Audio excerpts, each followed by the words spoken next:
I'm Tommy Salmons, and this is Year Zero. I'm here with a buddy of mine, Greg Price, and I thought this was an interesting idea when I really started thinking about it. Okay, so when you tune into media, whether it's news media or podcast, even you always tend to have the elite style of interviews, right? So what my whole thought process is on this interview is that you're a smart guy and you're able to see through a lot of the bullshit, but you're what some people might call a normie because you're a working man. You're like, I don't have time to be paying attention all the fucking time, right?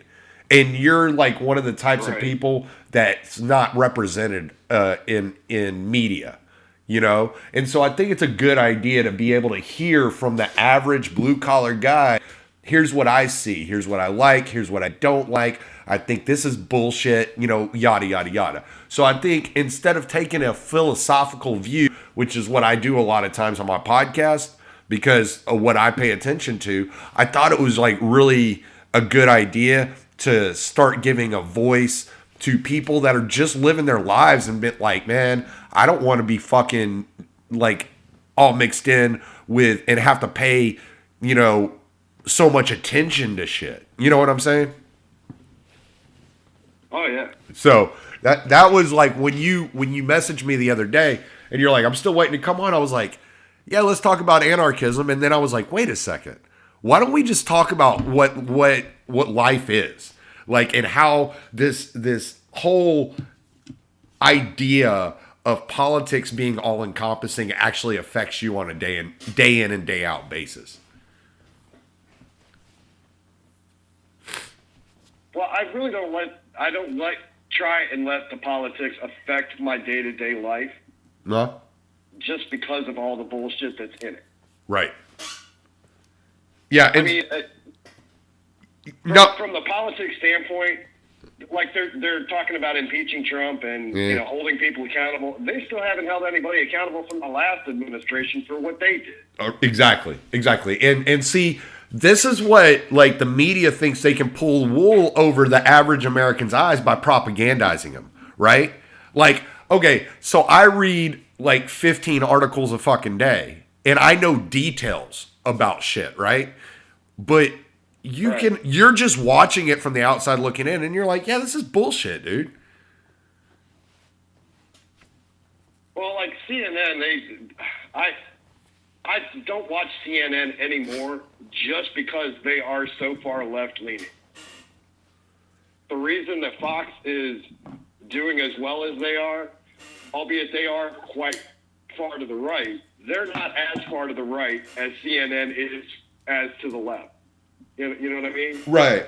Well, and to be fair, let's CNN will have. Hold on one second. Let's lay this out for the listeners that don't know you. Like, I know you, so you're like an independent, basically. Right. Yeah. So like, what do you look at as the role of government? Whenever you look at it and you're like, okay, there's this thing that we have to deal with and we have to tolerate. How do you view the role of government, period? I think it's like as far as our taxes go. I mean, I know you have a personal preference as to what our tax dollars should go to or shouldn't. From what I've been reading about what you do. Well, I'm an ideologue, okay? Like, so I have a set standard of principles that I adhere to, but you're not an ideologue. You're just an average guy. Right. You see? Like, I don't have a problem. I don't have a problem paying taxes to the government as long as the government uses my tax dollars wisely. Right. Okay. And Like when was the last time that happened? When was the last time the tax dollars were used wisely? Exactly. Yeah. I mean, that's like the whole thing, right? So, yeah, and that's kind of why I'm jaded on the government. And I mean, they keep raising taxes and doing this and that, and I'm like, why? You're not spending the money the right way now. Right. Yeah. So, well, and they continuously like put out throwing good money after bad. Well, that's what our taxes are doing. Yeah. And so like, and see, this is what like people like in my like kind of like in my bubble, the people I revolve around, they don't understand. Like, you're not significantly worried or concerned about things like the Federal Reserve. You see what I'm saying? Like, people want to like, well, right. and I could sit down, like I said, you're a smart dude, so I could explain to you, like, this is why the Federal Reserve is so damaging, and they are allowing all this abuse of the financial system and the monetary system. But you don't really care to know that much about it. You're coming from the point of view, and I correct me if I'm wrong, but you're kind of coming from the point of view like this government, I want it to be fully functioning at a level of sustainability in a not legitimate, that's not wrong, but in a competent way. Is that generally what you're looking at? Common sense is more what I'm looking at. Okay. And that's we are severely lacking that in D.C. right now. Absolutely. Right after 9/11, there was so much security, and you want to lock down we got to know who's coming in and why they're coming in, and you see something, say something. We have to identify the terrorists because we have to be right 100% of the time. They only have to be right once. You know what I mean? Right. So, using that logic, it would make sense to put a border wall on our southern border and have everybody funnel in through one area so that we can check them out. Okay. That's just my feeling. Okay. To me, the one analogy that I can bring up is that the United States is like the biggest nightclub in the country or in the world. And everybody wants to come in because it's cool. Okay. That being said, even the nightclub has one entrance where you can get checked in to see if you've got weapons or what you're, all the doors to the nightclub aren't open. Right. Okay, so let me ask you this. All right, so like in the 60s, okay, or in the 50s, it was 50s or 60s, there was a immigration bill that was passed. And what this immigration bill did is it shut down the opportunity for people outside of the United States, people that were non-citizens. And so, okay, so the way it used to work were Mexicans used to live near the border, all right? Let's say like in Nuevo Laredo. And they would travel across the border into Laredo to work on farms and to do the really hard blue-collar work, right? And they would just come in and they would work and then they would turn around and they would go back across the border and go home. Like, do you do you see that as a problem? Well, me and another buddy of mine have talked for a long time. I don't think that if you want to put up a border, me personally, I don't think we should have a border between the United States and Mexico. I think we should annex Mexico. Yeah, well, the only country allowed to annex any territory since World War II is Israel. You do realize that, right? Yeah, well, I don't agree with that either. Yeah. I mean, and it's not if you know, like if you put anything on social media about that, I know you've read my stuff too. Yeah. I don't agree with the whole Israeli-Palestinian thing either. Yeah, no, You know, it's a fucking disaster. The Israelis say that's their land because their God said so. Well, the Palestinians are saying the same thing. So the invisible man in the sky saying that you can have this land, and the invisible man in the sky for Palestinians are saying that this is their land. Right. Yeah, no, it's a fucking disaster. It's a fucking nightmare. And you look at like Gaza, just for example, you look at the Gaza Strip, and it's basically an open air prison. It's just fucking a nightmare. And what do people? All right, so if you have this organization, okay, let's say just for example, in the United States, we were not a superpower. That the United States was not a superpower in the world, and that we just minded our own business, right? And so suddenly Saudi Arabia started bombing, Texas and fucking New Mexico every week for 30 years, right? And our military wasn't strong enough to fight Saudi Arabia off. How would the people of the United States react? Right? They would become terrorists because it's a tactic. Yeah. So yeah. So when you look at when you start looking at the history of the U.S. bombing in the Middle East, isn't it kind of understandable why there was a 9/11 attack? Yeah. You see what I'm saying? I don't agree I don't agree with. I'm obviously against the terrorists attacking 9/11 and attacking our country. Yeah. I kind of understand why they would want to. Right. Because they, for whatever reason, they want to. After how many centuries is the radical Islamists trying to turn everybody into a Muslim? Right. That's not going to happen. Right. Well, and the problem is, and here's the problem: a lot of these guys, like Bin Laden, and weren't like super religious people. What they did is they took a cultural issue of that region and they manipulated people into joining their cause. Right. So it's really fucked up. So I try not to even like get into the whole Muslim talk because I'm like, yeah, I'm not atheist per se. I'm more agnostic and more kind of like, yeah, whatever you want to do. Like, I don't really give a fuck. And whatever you want to believe, it's not really a threat to what I believe. But at the same time, they manipulated an entire culture and something that was very personal and important to people, which religion is in many ways, and it has been all through years. And they've manipulated these people. But, it's pretty easy to see through that, hey, man, this isn't like a Middle Eastern thing. Not everybody in the Middle East is a Muslim, is a terrorist, because if they were, like, the U.S. would be in serious fucking trouble. You know what I'm saying? Right. Because there's so many people. Well, the problem, I think the main problem with society as a whole now, after 9/11, is they see all Muslims as terrorists. Right. Yes, I agree with you. From what I've been trying to educate myself on, right, the religion of Islam is a peaceful religion, but there are offshoots of that religion that are violent. Right.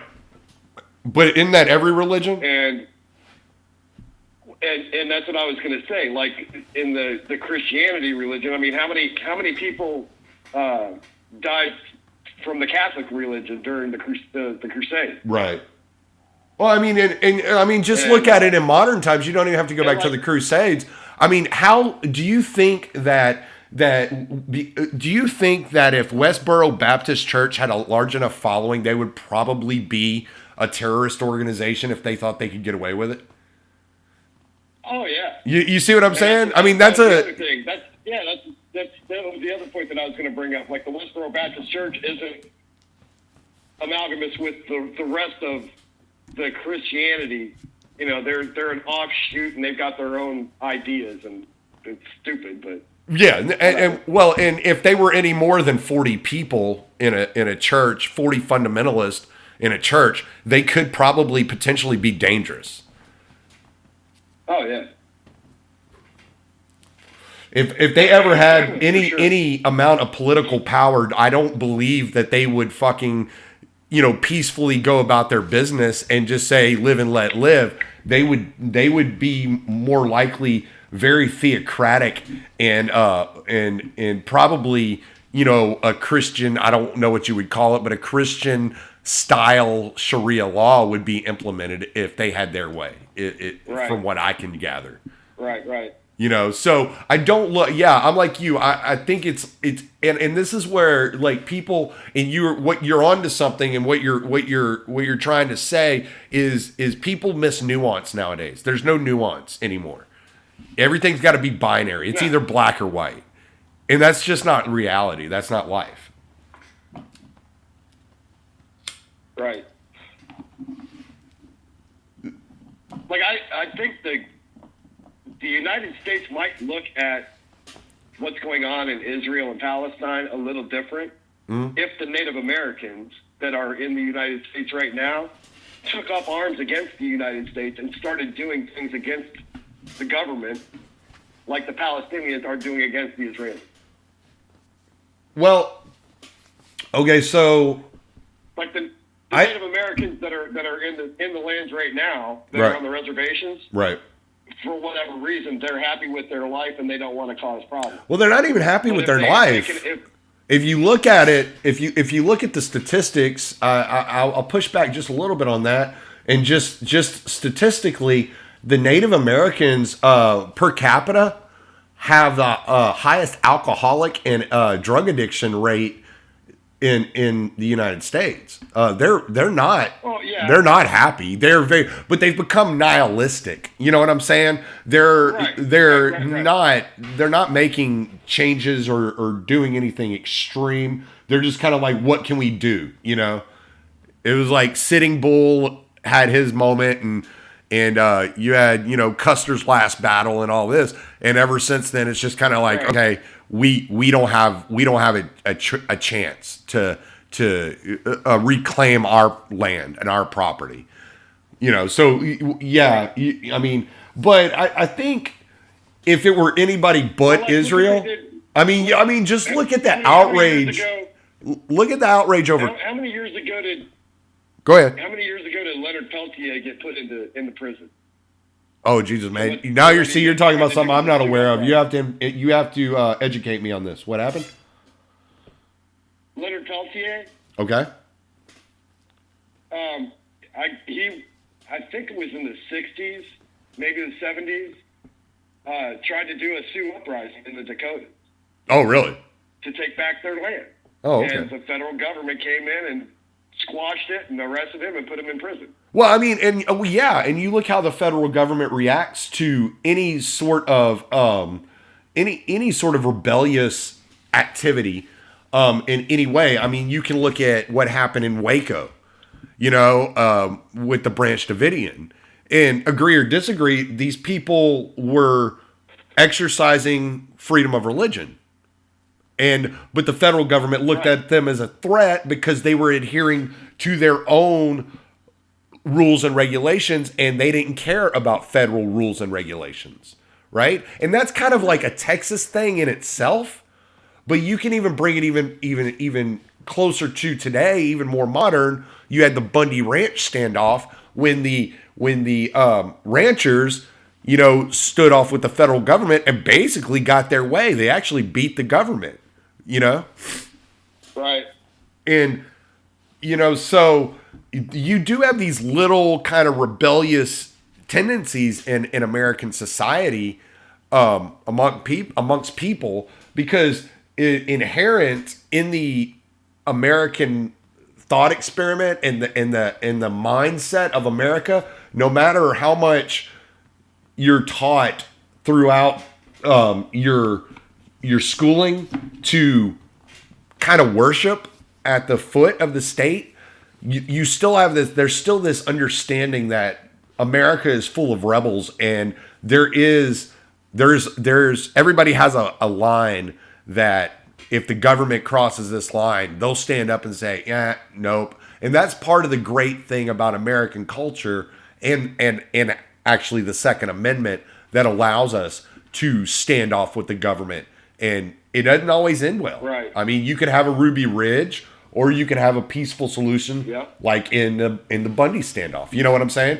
So, but at the same time, we do have some sort of autonomy because we have the means to rebel in a forceful way.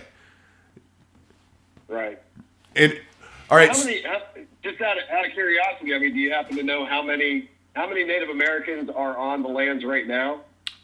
Off the top of my head, man, it's not something I've done research on. I haven't looked into that. No, I spend a lot of my time. I spend a lot of my time angry at the CIA. Right. So I mean, I'm just saying, what if all of the reservations that are in the country, from the Cherokee Reservation in the Carolinas to the Sioux reservations up in the Dakotas to the Navajo people out in West Texas or West, the western part of the United States, if all of them took up arms, to combat the United States government. But see, it didn't work well. It didn't work well for them when they did do that. You see what I'm saying?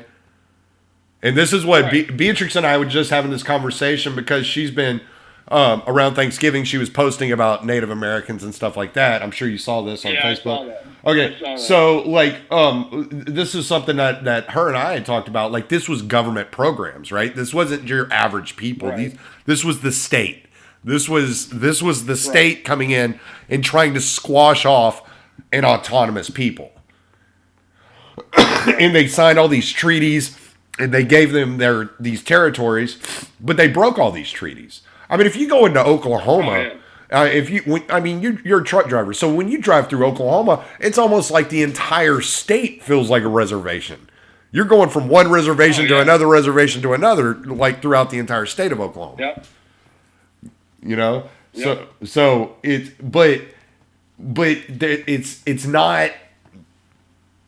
not native in any way, shape, or form when you're driving these roads. You know what I'm saying? There's nothing native about it. This is all Americanized. Like, these people have been continuously manipulated, and you look at what happened with the Dakota pipeline and the Native Americans that were protesting it. And the federal government just basically said, it doesn't matter if this is sacred ground or not, we're going to dig it up and lay a pipeline. And why do these people that have lived upon these lands for so many thousands of years not have property rights of any sort? Why is it that the United States government can come in and just take it from them despite all the treaties and all the hardships that these people have already been put through? Because that's what we do. That's exactly what we do. And I mean, we as a people, like that's what man does. Well, like I posted that on as a rebuttal to B's argument about, this is the Native Americans were conquered by a militarily superior force. Right. But just like the Palestinians were, just like every other conquered people across the world. Exactly. But here's one of my issues with this, okay? Because that does come off a little dismissive, right? So my thing is I'm like, okay, this is 2019, right? Now, you're just an average guy. In what aspect of your life do you operate in that capacity? In a capacity of conquest and domination? Well, right now, personally, none. Exactly. Well, and that's it. Isn't it reasonable? Isn't it reasonable for somebody like me to look around and say, okay, 95% of my interactions with people on a day in and day out basis are voluntary and free of coercion and violence. Right. That's reasonable, right? I mean, I'm not a pacifist, but I'm just nonviolent by nature. No, I'm not a pacifist either. Like, self-defense is one thing, but that's not what we're talking about. I'm talking about conquest and domination, right? So on a societal level, like, you go to a grocery store and you cooperate with the tenants at a grocery store in a pretty reasonable way without violence. Is that fair? Right. Okay. So, and this is pretty much all of your day in and day out activities, right? Right. So, shouldn't we expect our federal government and the people that are supposedly representing us around the world to operate in the same capacity as And some that goes back to the common sense. right, as a civilized people? Because what they're doing and what they did to the Native Americans was definitely not civilized. What they're doing in Yemen or all over the Middle East isn't civilized in any aspect. What they're trying to do in Russia and the coup that took place in the Ukraine in 2014, or you look at the coup that just took place in Bolivia, these are not civilized actions by civilized people. You see what I'm saying? Right. Yeah. And so, like, whenever I look at this and I'm like, okay, so in the Constitution, one of the things that the founding fathers said when they were scripting the Constitution was government gets their powers from the people. Okay. And if I don't have the power to use conquest, dominance, and coercive force against my neighbors, why should we? How did our state get that power? I don't have that power to give them. Where did it come from? And so my whole thing is, shouldn't we demand that the people that are supposedly representing us on a day-to-day basis, like, behave in the way that we would expect our 3 or 4-year-old child to behave? Like, isn't that reasonable? Yeah, we should, but Why do you think that we don't? Why do you think that the average person doesn't pay attention to that, doesn't care about that, or thinks it's just fine? Like, what is happening there? I don't know if it's so much that the average person doesn't care. To me, I mean, speaking for myself, Yeah. I'm at a point now where it's like my voice doesn't count.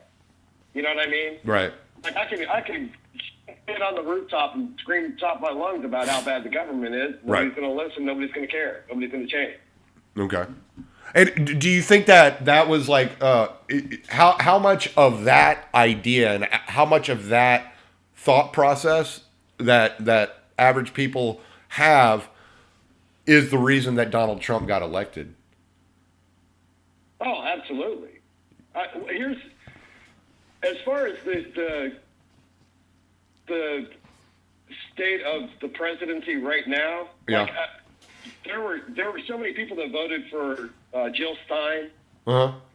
So many people wanted Bernie Sanders to get elected. Whether I agree with that or not, Yeah. The way I look at it is this is not high school. Right. You don't vote for who you like the best.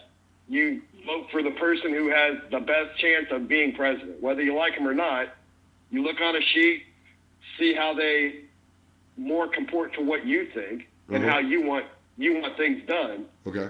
And in my opinion, the only two people that had a chance of winning at all were Donald Trump and Hillary Clinton. The main reason I didn't vote for Hillary Clinton is because I've seen too much stuff on her where she is not, steadfast in her ideas. She changes her ideas all the time. What happened in Benghazi, I've listened to that entire debacle where Ben Affleck had her email address and the ambassador in Benghazi didn't.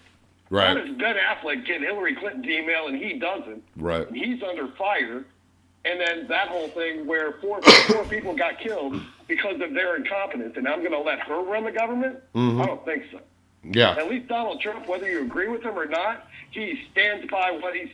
That's one of the other reasons why the media doesn't like him so much, because he made promises on the campaign trail, and so far he's kept all of his promises. Whether you like him or not, whether you like the ideas that he's put forward, he's pretty much done everything he said he was going to do.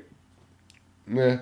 Which goes against what regular Washington normally does. They say stuff, we're gonna have free health care for all, and then get in there, we're not gonna do that. Well, that was one of Trump's promises. That was one of Trump's promises. Obama made to the Latino community about reforming immigration law. Right. He went on Univision and did like a big interview and said that was going to be his first priority as soon as he got in the White House. Yeah. And through two two two terms of his presidency didn't do a thing for the immigration. Yeah. But okay, so the way I look at it, the immigration problem is a result of government, is a result of the state. Okay? And this is why I brought up the question earlier about people that were free to come into the country and work and this, that, and the other. Because it wasn't until the state decided that that was no longer an option for people to voluntarily cooperate with people outside of the country. You see what I'm saying? Like, right. I don't understand. One of my things is we can, like we agreed earlier, like the majority of Muslims are not violent people. The majority of them are terrorists, because if they were, we'd be in deep shit. Okay? And what I'm saying is the majority of immigrants are the same way. They just want to come work. They see that there's a possibility. They look at the lifestyles that even the poorest Americans are living, and these poorest Americans are in the top 1% of the entire world. You see what I'm saying? And so they're like, if we could just get there and rent an apartment, and work at Radio Shack or Best Buy or whatever, we'll be better off. We'll be thousands of times better off. So what my whole thing is, like just lift up the regulations of like making them actually be a resident of the United States to work in the United States. That would cost that would actually solve a little bit of the issue, Right. So I think the government had a problem more. The government more had a problem with them, like in your analogy, having somebody from Nuevo Laredo come across the border and work, and then go back to Nuevo Laredo. They're taking the money that they earn in the United States and spending it in Mexico. Right. The United States didn't want them to do that. Yeah. Well, because they restrict that. They restrict them to do that. Well, they look at the economy as a zero-sum game. That's the problem. They don't see that it benefits us, and it actually like works out better if there's this freedom aspect. And this is something that the founders also understood.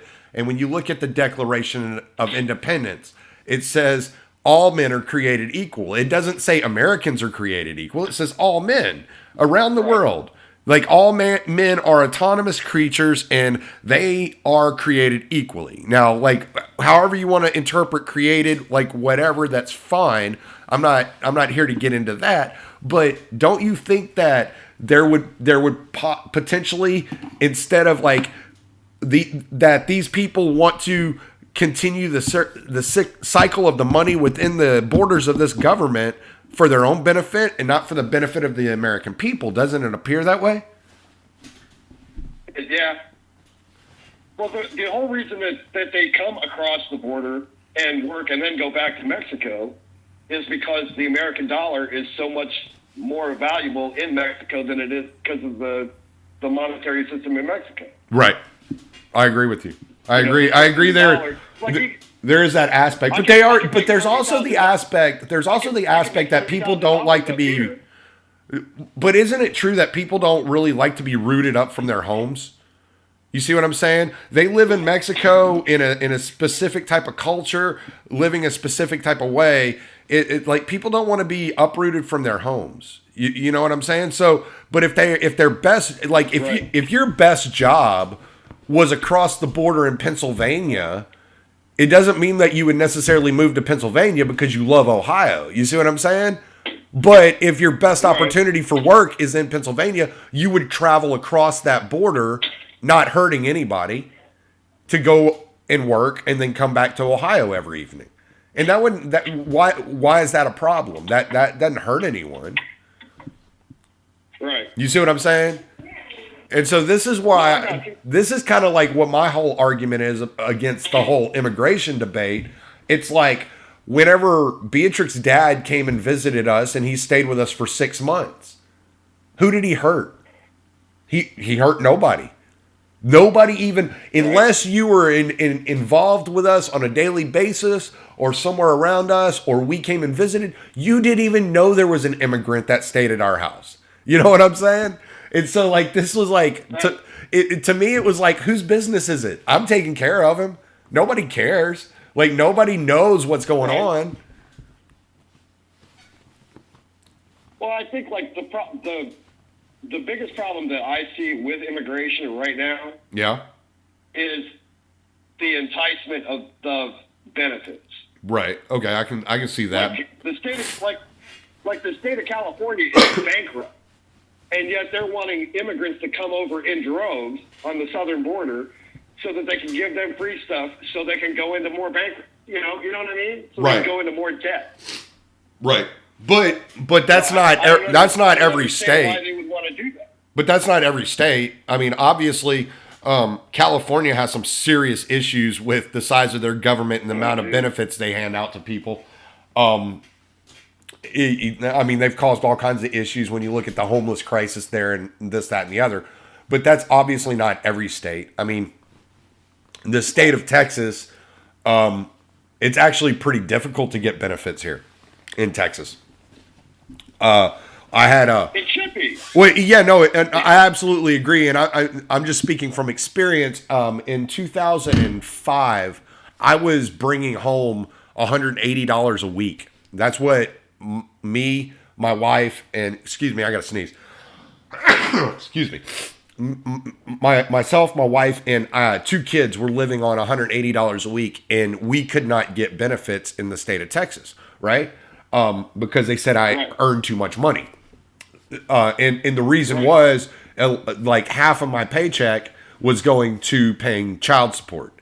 And so when they looked at the entirety of what I was earning per year, at 40, I think I was making like $40,000 or $38,000, somewhere around there at that time. They were saying, well, no, that doesn't, meet the criteria. They weren't looking at what I was living on week in and week out. So it is kind of hard to get benefits in Texas, which fine. I made it and I worked my ass off and I got through it and everything's fine. Everybody's healthy. We didn't die. It was rough at times and it sucked, but it builds character, right? So my thing is each and every state, they can deal with that bullshit the way they want to deal with it. If California wants to continue to rob people of their hard-earned dollars and hand it out to other people and completely destroy their economy and their state, that's up to California. That has nothing to do with me. I live in Texas, right? You live in Ohio. You don't live in an atmosphere as California, and that also kind of points out the ridiculousn's of having such a large federal system in one president that everybody's like, oh, you're either attached to or not attached to. I mean, don't you think that instead of like this one guy, being this monolithic leader, maybe organize the governors of the states as like a board of directors, or something like that? Wouldn't that make a little more sense? Like, why? How are we supposed to function whenever everybody's trying to make Florida, live the exact same life as people in North Dakota? It's 2 different ways of life. It's 2 different things. Like, how is that supposed to resonate with people? Right, and that's why I'm fully in favor of the Electoral College. Okay. As far as voting for president, because like Hillary wants to go on all these tours saying how she won the presidency because of the popular vote. Well, because Chicago, New York City, Los Angeles, San Francisco, all of the Democratic footholds that they have in the country all voted for you. Right. That doesn't mean that somebody in Ottumwa, Iowa wanted you to be their president. Right. Right. So the Electoral College gives an even voice to the middle part of America, not the coast. Right. That's arguably the only good thing that Alexander Hamilton ever did, was the Electoral College. Right. So he was a big centralized government guy. Central banking and all that is his fault. So yeah. All All right, so I'm really looking forward to this next presidential cycle because the far left has pissed off so many people. mm-hmm. I don't really see an avenue where Donald Trump cannot win just the electoral college, but the popular vote as well, because they have pissed off so many people. Maybe. And when that happens, their heads are going to explode. Yeah, well, and I saw a story the other day. I want to say it was in the Epoch Times, where it was a congresswoman from New Mexico. I think it was a state congresswoman. Actually left the Democratic Party and joined the Republican Party because of exactly that, because of the far left. And she was saying, like, these people these aren't your average voters. These aren't your moderates or your independents or this, that, and the other. These are this extreme, loud, vocal minority in the party is ruining the Democratic Party. And she actually left the party and joined the Republican Party. So you're definitely identifying a crisis there. I want to ask you this because you brought it up earlier. Okay, so I pay more attention to libertarianism and the principles of libertarianism, right? And you were saying that you vote based upon who you think has an option to win and not necessarily that person that you align with completely, right? Okay, so we just got an exciting announcement in the Libertarian Party earlier this month that Jacob Hornberger is running to be the candidate for the Libertarian Party. Now, the thing about the Libertarian Party, it is the only third party that is on the ballot of every state. Okay, so all 50 states put the Libertarian Party candidates on their ballot, so that is exciting. And when Gary Johnson ran in 2016, he actually ended up winning a lawsuit against the FEC, and it appears that when the national debates begin to come around, the Libertarian candidate will also be included on the debate stage. And I think this is a good thing. And I always use this description, this example, to like explain to people why I think third party candidates are so important and should be given a little bit more consideration whenever it comes to the elections. Okay, so number one, in 2016, there were more people that did not vote than did vote. It was something like 180 million people did not vote, like abstained. I was one of them. Whereas it was like 123 million actually voted. Okay, so that's one thing. So really, abstention, like abstaining from the process, is actually who won the election in 2016, because people are like you and they just think, yeah, fuck these people, my voice doesn't matter, and I'm not going to say anything, right? Donald Trump is kind of like an idea that maybe that's changing, and that the people, when organized together and working together, can overcome these large political parties. But the problem with me is these large political parties, like as we've seen in certain ways with Donald Trump, will corrupt the candidate even if they come across as being a people's candidate. All right, and that's why I think we ought to get rid of the parties altogether. Okay, well, and this is kind of where I'm going with this. So, like, my whole thing is more people should be paying attention to the third parties than are paying attention to the Democrat and Republican parties, because in every other aspect of our lives, we have multiple choices, right? You have like 5,000 breakfast cereals or different types of bread. Just these basic things that we use day in and day out. We have all these multitude of choices, but for this one thing that's supposed to be so like the most important election of our lifetime and supposed to be this really important position in office, we only have these two options, and both of them always suck.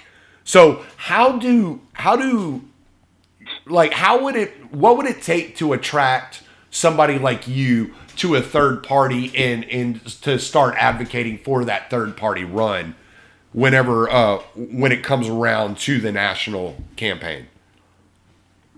Completely get rid of both parties or all parties. There shouldn't be a Green Party. There shouldn't be a Libertarian Party. There shouldn't be a Communist Party. There shouldn't be a Republican Party. There shouldn't be a Democratic. We are all the same people. We have different ideas, and that's it. Right.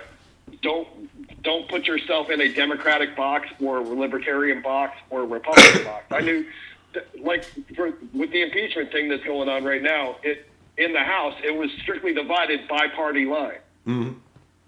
Because the Democrats all don't like Trump, the Republicans all do like Trump. Well, actually, I don't know if you're aware of this, but 2 Democrats actually voted not to impeach. Yeah. So it was bipartisan not to impeach. Yeah, but I'm saying if they got rid, like when Obama first got elected, I remember hearing Mitch McConnell say he was going to do everything in his power to to go against the president. Mm-hmm. Why? How is that helping? Right. What's going on with the country right now is the Democrats are trying to fight Trump on. How is that helping? Right. If we don't have any parties and we just put up 2 or 3 or 4 or however many people that we all think that maybe they can run the country better regardless of party. Right. And have everybody vote for that person and that person win. Right. Yeah. Or well, and here's the thing. The idea that I had the other day on every ballot, put none of the above, and those people can't run until we find somebody else. Yeah, I like that. What was that old Richard Pryor movie, Brewster's Millions? Brewster's Millions. Yeah. Absolutely. I'm with you on that one. One of the things that I look at whenever you say get rid of the parties, and I actually agree with you on this to an extent. And I remember George Washington's quote where he was talking about how devastating a 2-party system would be to the country.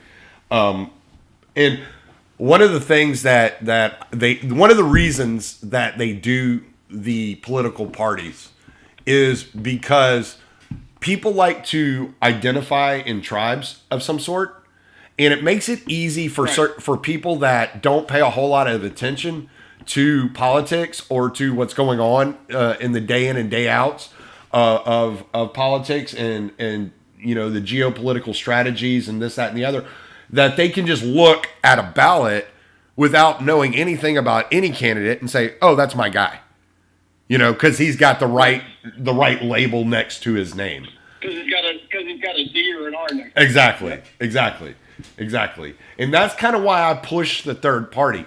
Because I think the only way to destroy the idea of political parties is to incorporate more parties and make it to where that more people are voting against the 2 main parties that are given all the airtime and that have been infiltrated by big business and big corporations and all this huge, massive amount of money that is buying votes and buying candidates, and to basically give them a big middle finger and say, no, fuck you.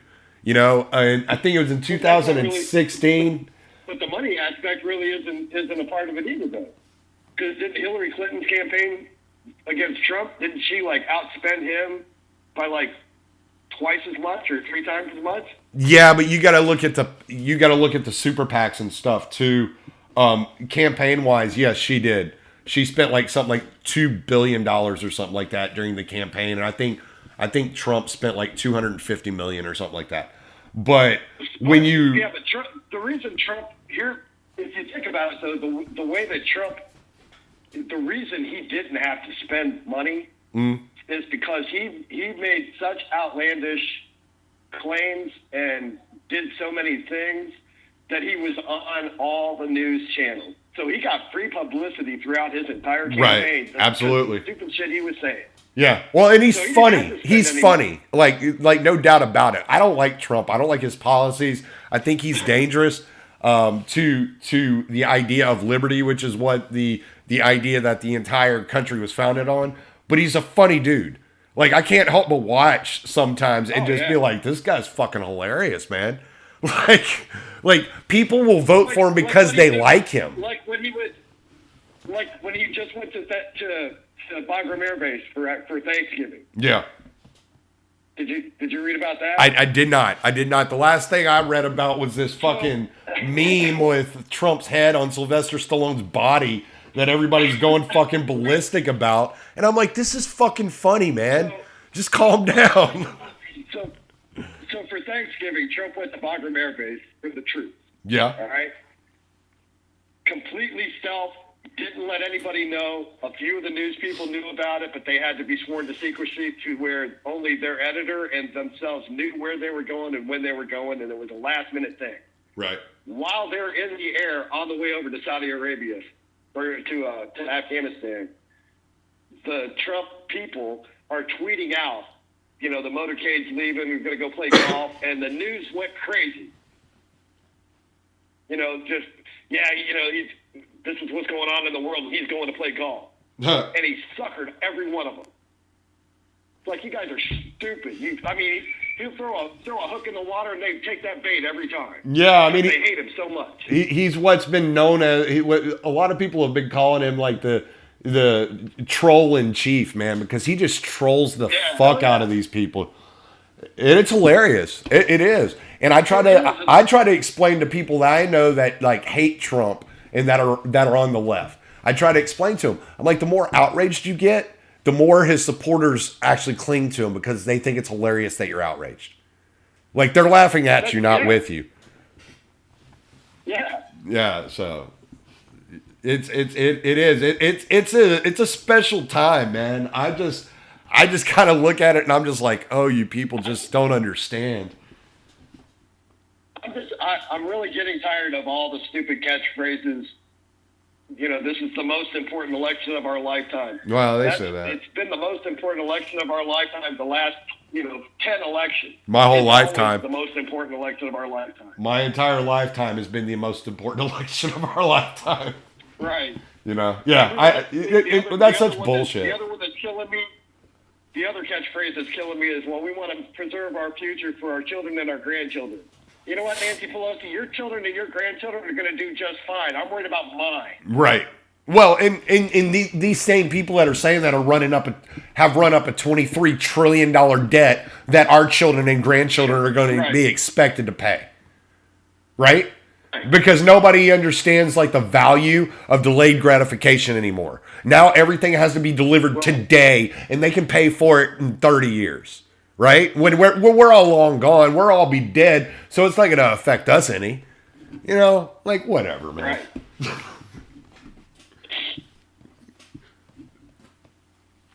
So you got anything else you want to talk about, man? You got any points you feel like are important to lay out there that you feel like people in the media aren't covering, and maybe in podcasts we're not talking about either?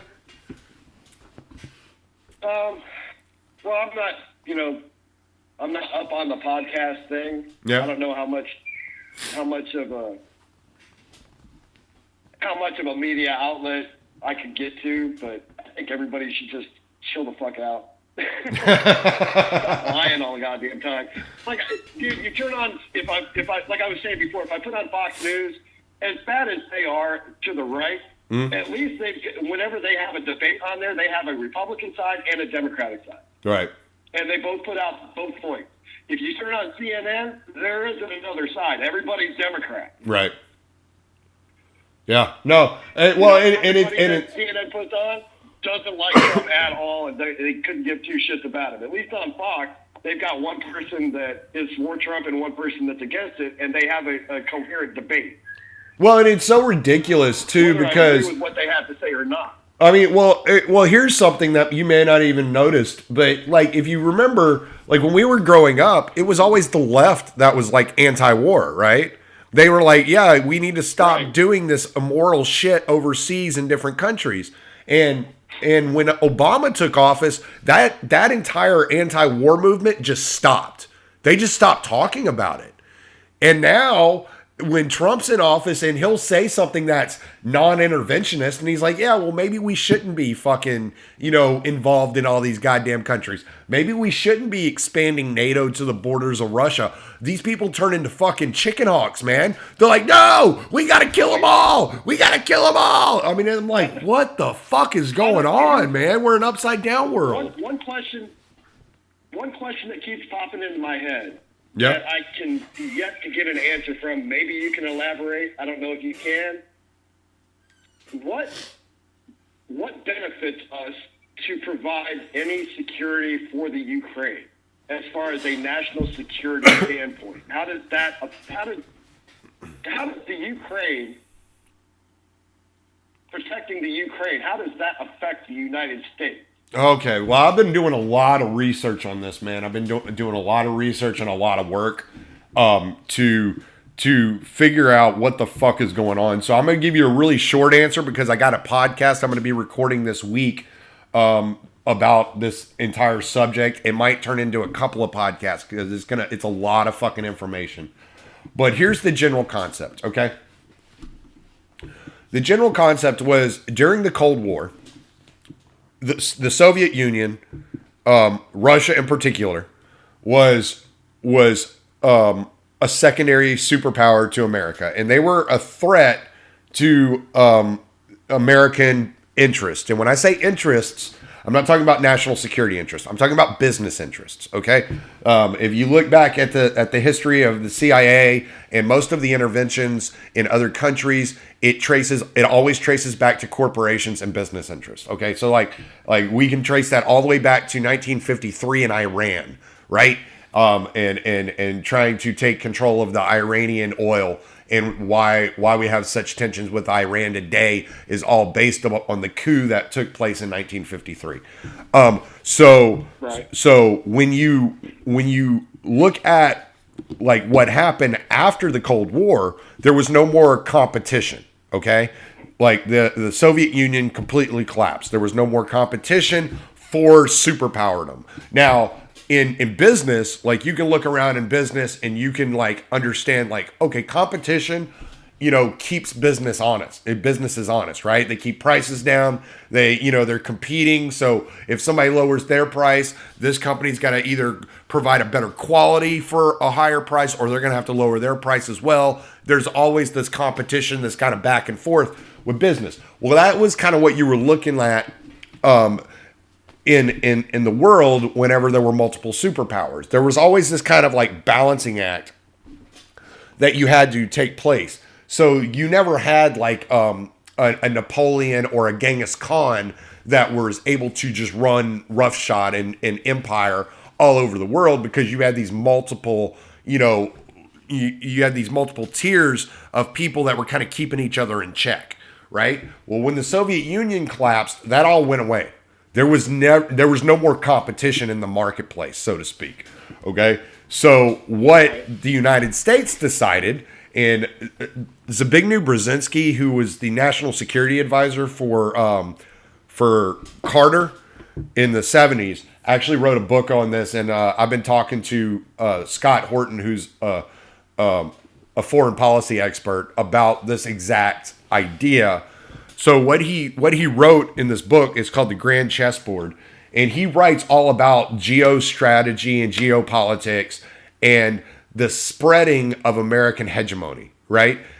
Basically, they call it, I mean, you'll hear it said in different ways, but it all means the exact same. You'll hear it, American hegemony. You'll hear about the spreading of democracy, the spreading of Western culture. They'll say something like American primacy in the world. Full spectrum dominance is a real fucking useful term that they use. But what it is, it's all about containing any potential competition and not allowing that competition to surface again in the world going forward. Okay? So what they are doing is since the destruction of the Soviet Union, they've been expanding NATO into the Baltic countries. Okay, so like Georgia, all these Slavic countries, Hungary, and all these countries.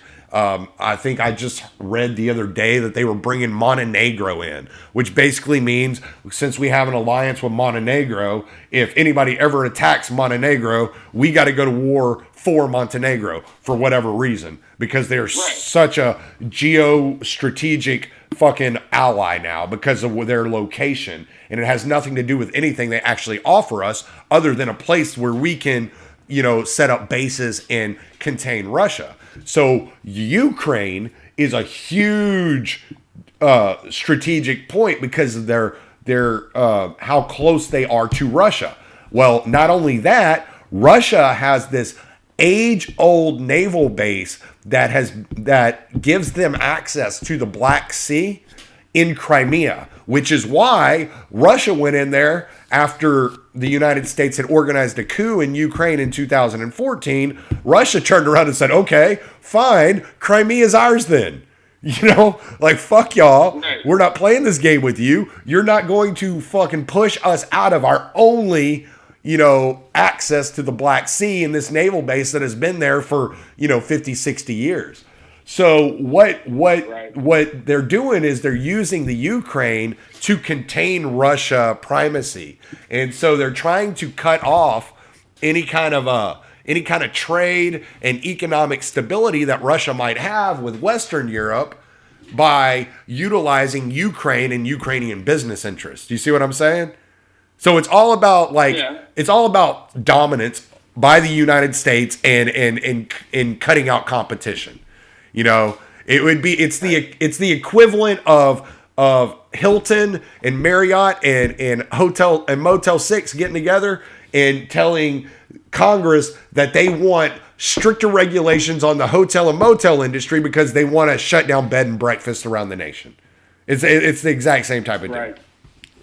So that's basically what you're looking at. If that makes any sense. Like I said, I'm going to do some really long podcasts on this. When you get down into the weeds, it's really interesting. It's really interesting. Oliver Stone, actually, do you have Amazon Prime? Yeah. Oliver Stone released 2 documentaries on Ukraine on Amazon Prime.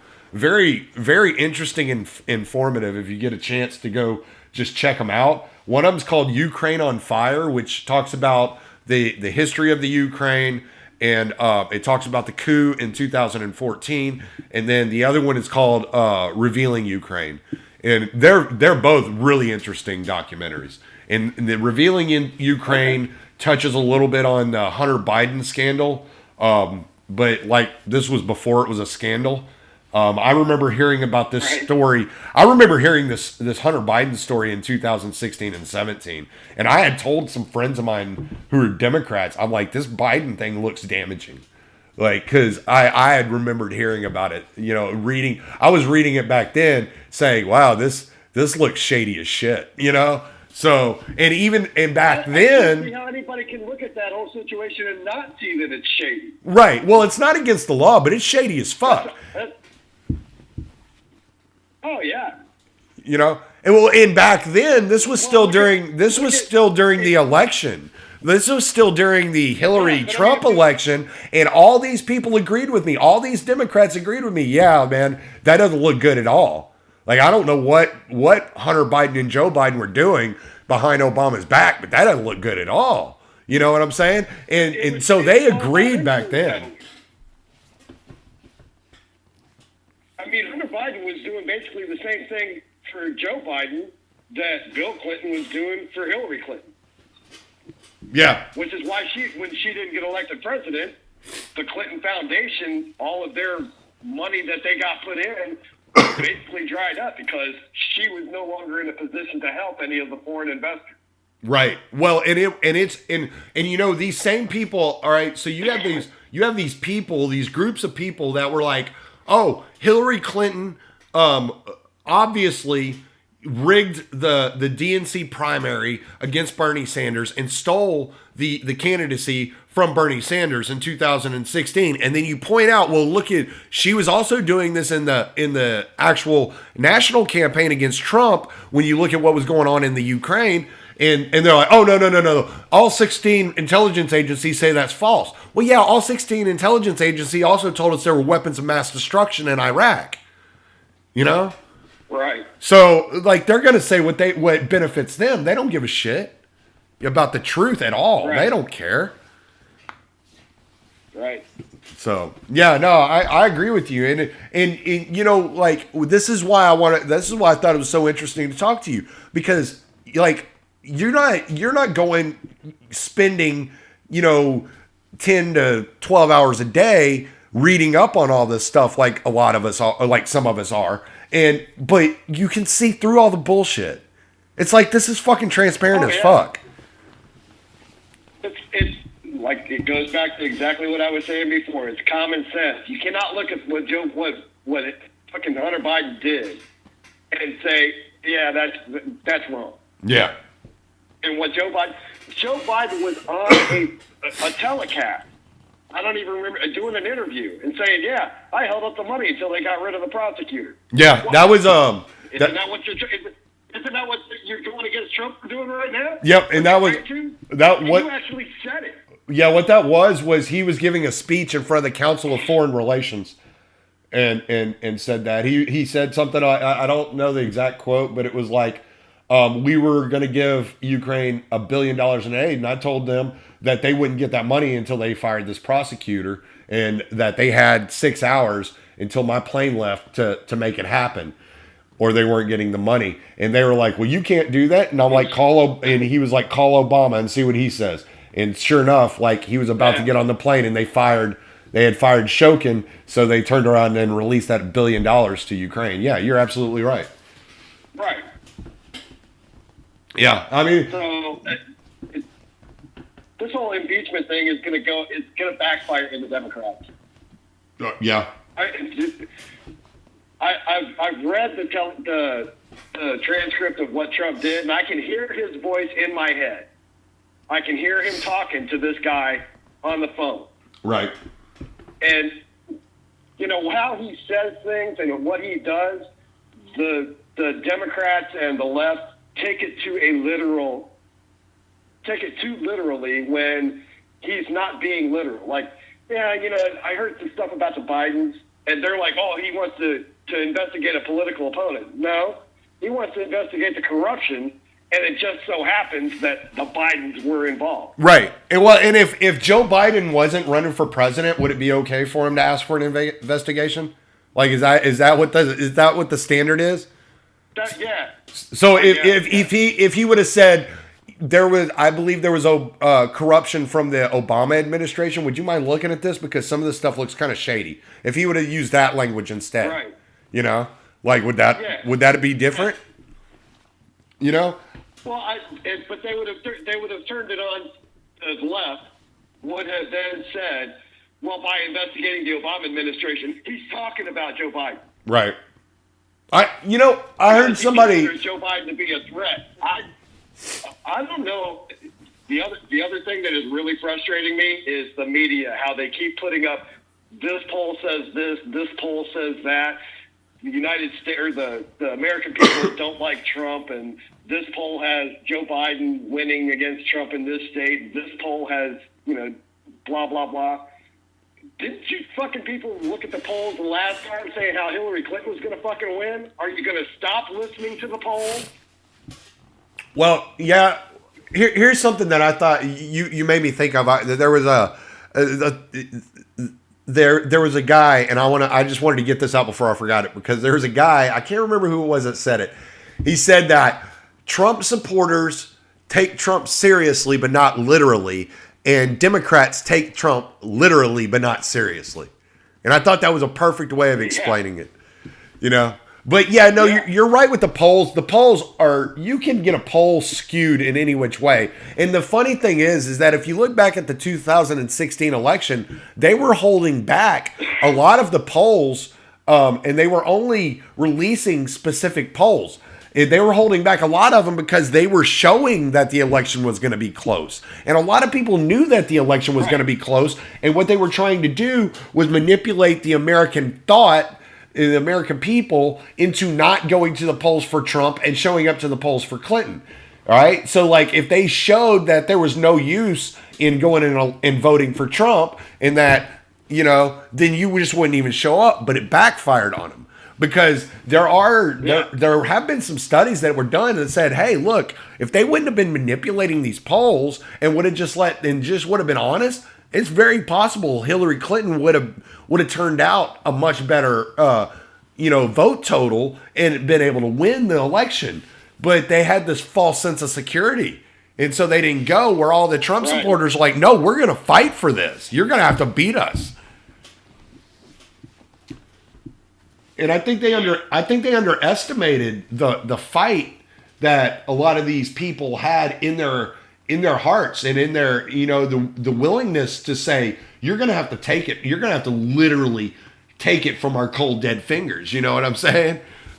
They still underestimate. That's why they keep pushing the same polls all the time, saying how, the American people are overwhelmingly in favor of impeaching Trump. No, they're not. Yeah, no, I haven't. You're talking, the 20 Democrats on the poll that you talk to, maybe they are. But right. The American people aren't. There was a poll that came out 2 months ago. I can't remember who did it. And the poll showed that unless there is a historic number of voter turnout, that Trump easily wins re-election. Easily. The less people that show up, the better it is for Trump, basically, is what the poll showed. And they're not winning any favors. They're not. You've said it several times that this impeachment is so transparent. The American people see through this. They understand that this is all bullshit, and they don't want to deal with it, and they don't believe the Democrats, and they're just like, yeah, whatever. Both of y'all are corrupt. Look, Joe Biden did the exact same thing as Donald Trump. Y'all are both corrupt. So what? I'm supposed to be outraged when Trump does it, but think it's okay when Biden does it? It's just all a bunch of bullshit. It is. No, you're absolutely right. That's the other reason why I like Trump. Like the other night, I forget, it was a couple weeks back. He was out on a campaign tour or something, and he was talking about the impeachment bullshit. He actually said that. I'm like, dude. Yeah. You're the president. Why you say bullshit? Right. Well, it was like when he was like talking about shithole countries, and they all had a fucking meltdown. Yeah. But it's like, okay, so we're just gonna pretend like Ethiopia is a superpower, like it's a first world country. We're just gonna pretend that now. Right. Like, what kind of fantasy world are we living in? Like, Haiti is some mecca. Saying that the country and the government that's running the country is turned that country into a shithole. The left went to him saying that and referring to the population of that country as being somehow racist. Well, right. Well, again, they take him literally, but not seriously. So he's the stupidest guy in the world, but everything he says is outrageously offensive. You know what I'm saying? It's like, okay. Like, I think I heard somebody say the other day that if Trump cured cancer, the fucking Democrats would be mad that he put so many people out of work or some shit. Yeah, I've said that several times. Yeah. No, and like again, I think I'm pretty clear on this. I'm not a Trump supporter at all, but I see the outrage for what it is. You know what I'm saying? It's like, right. I don't know. I think maybe we should be pissed off about what's happening in Yemen more than what Trump said on a phone call. So. See, and I don't know. I can't speak intelligently about what's going on in Yemen. Oh, it's horrible, man. There was, and this all started under Obama, so this is just a continuation of an Obama tragedy. But what's happening is the United States is arming, training, and funding Al Qaeda on behalf of the Saudi Arabian government to go in and overthrow the Houthi the Houthi regime in Yemen, and they're also acting as the air force for Al Qaeda in order to overthrow the Houthis.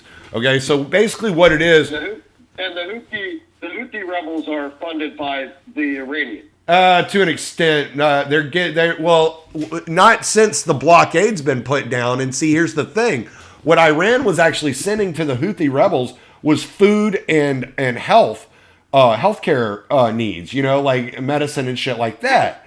And how dare them? Right, exactly, because they were getting killed by Al Qaeda. And so what happened was the United States put a blockade on Yemen and completely shut down any aid that was going into the country. And then children, and you have kids and have grandkids, so you're gonna get a kick out of this one. Children were dying of cholera by the tens of thousands. Cholera. And so that's why I say, like, why are we going to be, I'm going to be outraged because Trump might have said something mean about Joe Biden on a phone call with the president of Ukraine. Okay, fine. Right. There are children dying of cholera, a disease that can be cured with Gatorade. It's like, right. What the fuck, man? What are we outraged about? Right. Yeah. And so, that's kind of my thing. Like, it's like, all right, yeah, fine. You don't like what he said on the phone call. Sure. There are children dying by the tens of thousands of something that's easily curable because of a blockade that the United States has put on fucking Yemen. There are school buses literally being bombed in Yemen. There have been American civilians in Yemen that have been executed by the United States government. But we're going to worry about a phone call. Yeah, and I'm like, this is bullshit. Yeah. So no common sense. Yeah, exactly. And so, like, I'm just like, y'all are fucking retarded. All y'all are fucking retarded. So, Yeah. Because, like, I lay it out. If you lay out to any average American that these children have done nothing, absolutely nothing, except for being born in a region that they didn't have any choice over, are being completely decimated by the United States and its foreign policy, the average person is going to be like, why the fuck are we doing that to children? Like, what the fuck? Right. Like, it makes no sense. And nobody, the news doesn't talk about it. They don't talk about it on Fox News. They don't talk about it on CNN. They don't talk about it on MSNBC. We have podcasts and alternative media on YouTube. Maybe some, there's some good, journalists like Aaron Mate and Max Blumenthal that have done some really good work on it. But, for the most part, nobody knows what's going on in Yemen, Right. So, but I'm going to let you go, man.